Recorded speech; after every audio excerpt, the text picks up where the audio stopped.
ایک اہم ترین چیز جو ہمیں علماء اور مجتہدین کے واقعات میں نظر آتی ہے عزاداری ہے سید الشہداء کے حوالے سے، وہ اہم ترین چیز یہ ہے کہ پبلک کو، لوگوں کو، عوام الناس کو رحمت خدا سے مایوس نہ ہونے دینا۔ اس نقطے کو نوٹ کیجیے، بہت اہم نقطہ ہے یہ۔ اور سرچشمہ اس نقطے کے لیے، آغاز اس نقطے کا اگر آپ کہیے ذات رحمت للعالمین ہے۔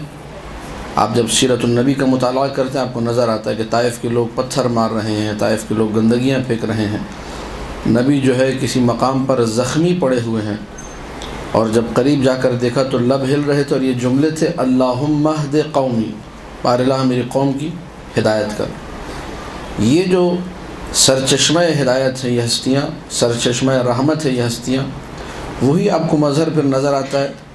اب ظاہر ذات امیر المومنین میں بھی ہے، ذات مولا امام حسن مجتبی میں بھی، ہر امام کے حوالے سے آپ کو یہ چیز نظر آئے گی، لیکن چونکہ ہمارا موضوع عزاداری ہے تو میں کربلا سے متصل ہو رہا ہوں۔ کربلا میں حضرت حر کا واقعہ سب کے سامنے ہے کہ کس طریقے سے حضرت حر نے جو ہے رستہ روکا، آگے آئے، کربلا میں لا کر جو ہے خاندان عصمت کو انہوں نے پھنسا دیا۔ یہ لفظ عمدن استعمال کر رہا ہوں حضرت حر کے لیے، اور ان کو اپنے گناہ کا احساس تھا۔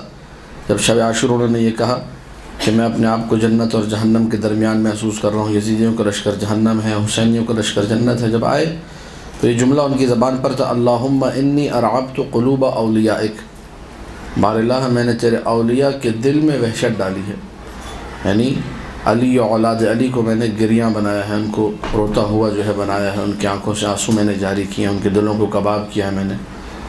زینب کبریٰ کی گریے کا باعث بنا، حضرت رقیہ، حضرت ام کلثوم کے گریے کا باعث، یہ جملے حضرت حر کے ہیں۔ اور میں مجالس میں جملہ کہتا ہوں کہ امیر المومنین کی بیٹی کو رلانا اس سے بڑا کوئی گناہ نہیں ہے۔ سب ایک طرف رکھیے، دوسری طرف یہ رکھیے کہ امیر المومنین سلام اللہ علیہ کی وہ بیٹی کہ جس کے احترام میں امام حسین کھڑے ہو جاتے تھے، جس کا احترام زین العابدین کرتے تھے، جس کا احترام اللہ کے رسول کرتے تھے، اس بیٹی کے گریے کا باعث بننا یہ بدترین گناہ ہے۔ لیکن اس گناہ کے باوجود جب حضرت حر آتے ہیں، سر جھکا ہوا تھا، مولا حسین نے صرف ایک جملہ کہا ارفع رأسک، اپنے سر کو بلند کرو، تمہیں شرمندہ ہونے کی ضرورت۔ یہ جو سلسلہ چلا رہا ہے یہ ہمیں علماء میں بھی آگے بڑھتے ہوئے نظر آتا ہے کہ کسی شخص کو جتنا بھی گنہگار ہو، میری اور آپ کی ذمہ داری خاص طور پہ جو خواتین جو ہے اس مقدس جو ہے عمل سے وابستہ ہیں، ذاکری کے عمل سے اور لوگوں کو تبلیغ کے حوالے سے، درس دینے کے حوالے سے، مجالس سنانے کے حوالے سے، وہ اپنے اندر یہ چیز پیدا کریں۔ بڑے سے بڑا گنہگار آ جائے، بڑے سے بڑے جو ہے نا لوگ ایسے آ جائے آپ کے سامنے جن کے بارے میں کو معلوم ہے کہ ان کا دین سے کسی قسم کا کوئی تعلق نہیں ہے، لیکن آپ کی شرعی ذمہ داری ہے کہ آپ ان کو رحمت خدا سے مایوس۔ امیر المومنین علی بن ابی طالب صلوات اللہ وسلم علیہ، اللہم صل علی محمد و آل محمد۔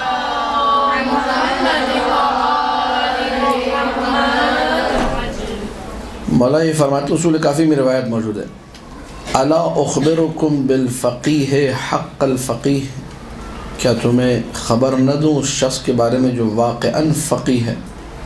حق یہ ہے کہ اس کو فقیہ کا نام دیا جائے، حقیقت میں یہ فقیہ ہے۔ یہ تعبیر امیر المومنین سلام اللہ علیہ کی، فقیہ کسے کہتے ہیں؟ حقیقت میں فقیہ کا عنوان کس کے لیے جچتا ہے، کس پہ اچھا لگتا ہے؟ پہلا جملہ جو مولا نے کہا وہ یہی ہے جو میرے آج کے اس ٹکڑے سے مربوط ہے، کہا من لم یقنط الناس من رحمت اللہ، فقیہ وہ ہے جو لوگوں کو رحمت خدا سے مایوس نہ کرے۔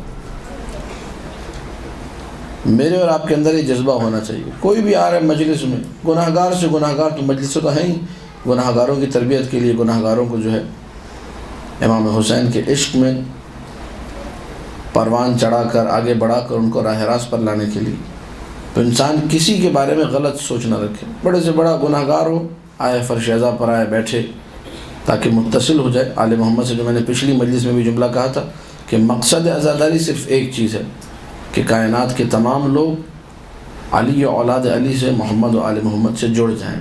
اگر وہ جڑ گئے مقصد عزاداری ہمارے پاس آ جائے گا۔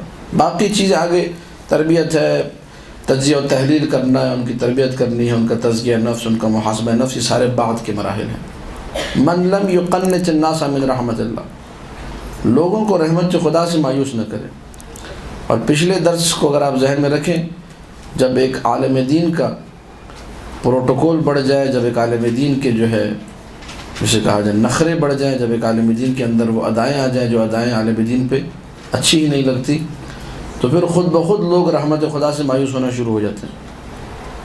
النظر الی وجہ العالم عبادہ، عالم کے چہرے کو دیکھنا عبادت ہے حدیث میں، اور یہاں جسے ہم لوگ عالم سمجھتے ہیں اس کے چہرے کو دیکھنے کے لیے پہلے 20 عجیب و غریب سے چہرے دیکھو، پھر جا کے وہ عالم کا چہرہ نظر آئے گا، تو یہ معاملہ خراب ہو جاتا ہے اس طریقے سے۔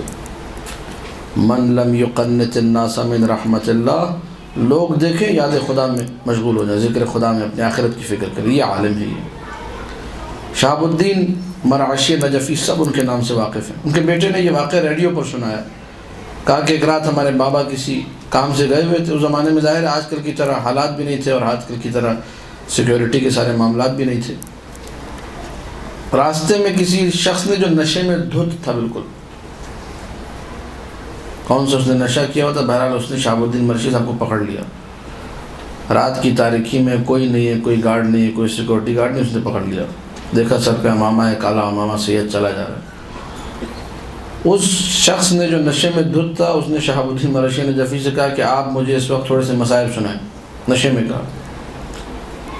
تو اب شہاب الدین مرشی نجفی یہ ہے عالم، یہ ہے فقیہ اہل بیت، اور انہوں نے کہا بھائی مجلس تو اس طریقے سے نہیں ہوتی، انہوں نے بھی یہ پروٹوکول بتایا مجلس کا کہ کوئی ممبر ہوتا ہے، کوئی کرسی ہوتی ہے، یہاں کیا میں کھڑے ہو کے تمہیں مسائل سناؤں۔ تو وہ جو نشئی تھا، وہ جو نشے میں دھت تھا، وہ زمین پر جھک گیا، کہا میری پیٹھ پہ بیٹھ جائے، میں کرسی بن جاتا ہوں، سنائے مجھے مسائل سنائے۔ یہ ہے مرجع عالی قدر جہان تشیع سید شہاب الدین مرعشی نجفی۔ اس کی پیٹھ پر بیٹھ گئے اور 10-15 منٹ انہوں نے مولانا عباس کے مسائل پڑھے، یہ رونے لگا، یہ پھر نشے میں دھت تھا۔ پھر جب یہ جانے لگے، کہا نہیں میں آپ کو گھر تک چھوڑ کر آؤں گا، آپ نے مسائل سنا، اب نشہ اس کا سارا کافور ہو چکا، ختم ہو چکا نشہ۔ جب گھر پر آیا تو لکھا ہوا ہے کہ جی شہاب الدین مرعشی نجفی کا مکتب ہے، یہ ان کی بیرونی، بڑا شرمندہ ہوا۔ اس دن سے اس نے نشے چھوڑ دیے، توبہ کر لی، شہاب الدین مرعشی نجفی کے پیچھے مرتے دم تک نماز پڑھتا رہا، اپنے آپ کو مکمل طور پہ پیرو مکتب اہل بیت، اور معروف تھا، اس کا نام حاج آغا شتردار کہتے تھے قوم میں اس کو۔ یہ جو چیز ہے یہ انتہائی تواضع ہے، یہ میں سنا رہا ہوں، شاید میرے لیے بھی اور بہت سو کے لیے پاسبل نہ ہو، کیونکہ ہم سے نشئی اس طرح کر کے یہ اس کا مطلب یہ کہ فقیہ یہ چاہتا ہے کسی ایک کو بھی کھینچ کر امام حسین سے قریب کر دو۔ یہ جذبہ اگر ہمارے اندر پیدا ہو گیا، یقین جانیے ہماری تبلیغ میں، ہماری تقریروں میں، ہماری ذاکری میں اثر نظر آئے گا۔ لیکن پھر وہی جملہ دہراؤں گا پچھلے اپنے گفتگو کا، کہ یہ صرف سننے کی باتیں نہیں، اس پہ عمل کرنا ہوگا، اس جذبے کو اپنے وجود کے اندر لانا ہوگا، کسی بھی طریقے سے لوگوں کو رحمت خدا سے ہم نے دور نہیں کرنا۔ رحمت اللہ الواسعہ یعنی حسین ابن علی۔